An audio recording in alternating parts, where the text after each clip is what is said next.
पाहावं लागतं. सर्वसामान्य बहुसंख्येचं म्हणणं काय आहे याचाही एकदा विचार करावा लागतो. त्यामुळे बहुसंख्येचं म्हणणं काय, बहुसंख्य कार्यकर्त्यांचं म्हणणं काय आहे, या सगळ्या गोष्टींचा विचार करून आदरणीय पवार साहेब असतील, जयंत पाटील साहेब असतील, सुप्रियाताई असतील, शशिकांत शिंदे साहेब असतील, हे सगळे ज्येष्ठ याविषयी निर्णय घेतील. दादा काय म्हणाले आजच्या बैठकीत काय म्हणाले? यामध्ये आपण समजून घ्या, पिंपरी चिंचवड शहराच्या प्रभारी पदाची जबाबदारी आज माझ्यावर आहे.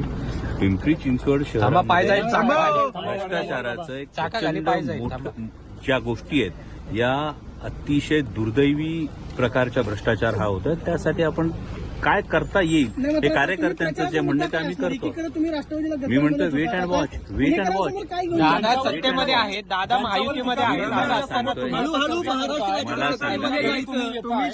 मला शरद पवारांनी त्रास दिला त्यांच्यासोबतच तुम्ही चर्चा करायला असं राजकारणामध्ये संवाद हा कायम असला पाहिजे. आणि हा संवाद आहे. निर्णयाप्रत आलो नाही तर तुम्ही का घाई करताय निर्णयाची?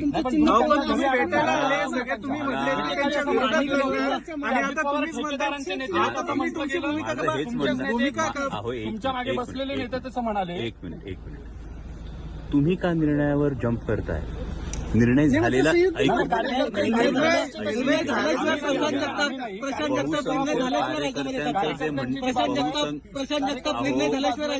तुम्हाला म्हणतो बहुसंख्य कार्यकर्ते, त्यामुळे तुम्ही डोंट जम्प टू कन्क्लुजन्स. माझी तुम्हाला हीच विनंती. तुम्ही म्हटलं की पक्ष माझं ऐकून घ्या. मागे आणि त्यांच्यासोबत तुम्ही आज चर्चेला आलेला आहात. मग त्यांच्यासोबत तुम्ही चर्चा करणार. मी तुम्हाला तेच म्हणतो, वेट अँड वॉच, सुद्धा दिशाभूल आहे असं वाटत नाही. Wait and watch. कार्यकर्त्यांवर अन्याय होतो असं वाटत नाही तुम्हाला? Wait and watch. का मी तुम्हाला पुन्हा एकदा सांगतो, बहुसंख्य कार्यकर्त्यांचं जे म्हणणं आहे त्यानुसार ज्या काही गोष्टी आहेत त्या पुढे जातील.